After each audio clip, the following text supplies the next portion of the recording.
नमस्कार, मैं पायल शुक्ला और आप देख रहे हैं 24 न्यूज। आइए एक नजर डालते हैं देश दुनिया की तमाम बड़ी खबरों पर। नगर पालिका चुनाव के मतदान से पहले बीजेपी के लिए आई बड़ी खुशखबरी। दरअसल निर्विरोध चुने गए पार्टी के 5 नगर सेवक सीएम फडणवीस ने विजेताओं का किया अभिवादन। चुनावी परिणाम से पहले कल्याण डोंबिवली में रेखा चौधरी, रंजना पेडनेकर और आसावरी नवरे, जबकि धूले में उज्ज्वला भोसले और पनवेल से नितिन पाटिल बने नगर सेवक। दरअसल इनके सामने किसी भी अन्य उम्मीदवार ने नहीं भरा था पर्चा। बीएमसी चुनाव में 227 वार्ड के लिए चुनावी मैदान में उतरे कुल 2516 उम्मीदवार। भाजपा, शिवसेना यूबीटी, शिवसेना शिंदे गुट, मनसे, कांग्रेस और एनसीपी के दोनों गुटों ने उम्मीदवारों की सूची कर दी है जारी। मीरा भाईंदर में अजीत पवार गुट के उम्मीदवार की मौत। नॉमिनेशन पेपर फाइल करने के बाद आया हार्ट अटैक। वार्ड नंबर 22 से नामांकन किया था दाखिल। जावेद पठान के रूप में हुई मृतक उम्मीदवार की पहचान। निजी कारणों से कैबिनेट की मीटिंग में शामिल नहीं हुए डिप्टी सीएम एकनाथ शिंदे, मंत्री उदय सामंत ने दी जानकारी। टिकट न मिलने से नाराज बीजेपी के इच्छुक उम्मीदवारों का फूटा गुस्सा। वरिष्ठ नेताओं के खिलाफ की नारेबाजी। नेताओं पर लगाया जातिवाद करने का आरोप। संभाजी नगर में धरने पर बैठे मनपा चुनाव का टिकट न मिलने से नाराज बीजेपी के पदाधिकारी। 2 महिला नेताओं ने शुरू किया अन्न त्याग आंदोलन।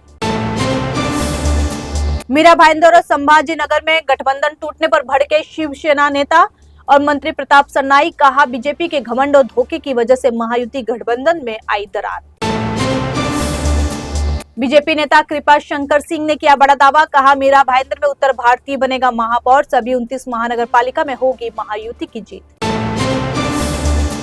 शिवसेना यूबीटी के सांसद संजय राउत ने किया बड़ा दावा। कहा, बीएमसी में 110 सीटों पर होगी ठाकरे भाइयों के गठबंधन की जीत। मनपा चुनाव से पहले महायुति गठबंधन में रार। 11 जगहों पर हुआ शिवसेना और बीजेपी का गठबंधन। 14 जगहों पर दोनों दलों में होगी सीधी टक्कर। महाराष्ट्र में महिलाओं के लिए जारी लाडली बहन योजना में बड़ी गड़बड़ी का हुआ खुलासा। दरअसल 12,900 से अधिक सरकारी कर्मचारियों ने इस योजना का उठाया लाभ, जबकि वेतनभोगी सरकारी कर्मचारियों को योजना के लिए स्पष्ट रूप से घोषित किया गया है अपात्र। नए साल से पहले रेल यात्रियों के लिए आई जरूरी खबर। 1 जनवरी 2026 से सेंट्रल रेलवे के टाइम टेबल में होने जा रहा है बड़ा बदलाव। मुंबई, पुणे, सोलापुर और मुंबई साईनगर शिरडी रूट पर चलने वाली वंदे भारत समेत कई ट्रेनों के समय में किया जा रहा है बदलाव। नकली टिकट और पास बनाने वालों की अब खैर नहीं। दरअसल सेंट्रल रेलवे के मुंबई डिवीजन ने आर्टिफिशियल इंटेलिजेंस यानी एआई का इस्तेमाल करके नकली टिकट और पास बनाने वाले यात्रियों पर नकेल कसने के लिए एक खास टीटीई ऐप और गाइड बुक किया तैयार, जिसकी मदद से आसानी से किसी भी टिकट या पास की असलियत का पता लगा सकेंगे टिकट चेकर।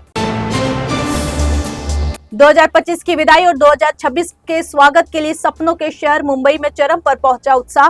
बड़े होटलों, क्लबों, पबों और समुद्र तटों पर जुटी भारी भीड़। नागरिकों की सुविधा और सुरक्षा को ध्यान में रखते हुए प्रशासन ने किए व्यापक इंतजाम। मुंबई पुलिस ने नए साल के जश्न के दौरान किसी भी अप्रिय घटना को रोकने के लिए बनाए खास प्लान। 17,000 से अधिक पुलिस कर्मियों को सड़कों पर उतारा गया। 10 अपर पुलिस आयुक्त, 38 पुलिस उपायुक्त और 61 सहायक पुलिस आयुक्त कर रहे हैं सुरक्षा बेड़े का नेतृत्व। नए साल के जश्न के मौके पर महाराष्ट्र में रात भर खुले रहेंगे होटल, पब, ऑर्केस्ट्रा और बार। होटल और restaurant association of western India की मांग पर सीएम देवेंद्र फडणवीस ने लिया फैसला। नए साल का जश्न मनाने के लिए घरों से निकले मुंबईकरों का सफर आसान बनाने के लिए परिवहन सेवाओं में किया गया विस्तार। रात भर होगा वर्सोवा से घाटकोपर तक चलने वाली मुंबई मेट्रो का परिचालन। इसके अलावा विभिन्न रूटों पर बेस्ट बसों का होगा परिचालन। वहीं सेंट्रल और वेस्टर्न रेलवे की तरफ से चलाई जाएंगी स्पेशल लोकल ट्रेनें।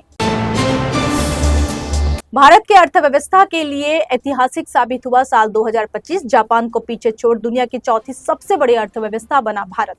दूसरी तिमाही में बढ़कर 8.2 रही जीडीपी की ग्रोथ।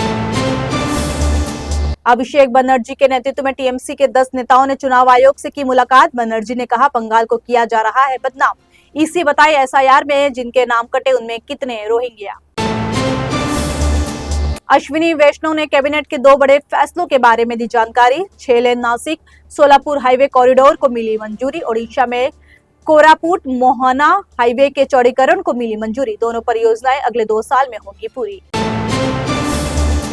बीजेपी नेता संगीत सोम ने शाहरुख खान को देश का बताया गद्दार, बांग्लादेशी क्रिकेटर को आईपीएल में खरीदने का लगाया आरोप। संगीत ने बांग्लादेश में हिंदुओं पर हो रहे अत्याचारों का भी किया जिक्र।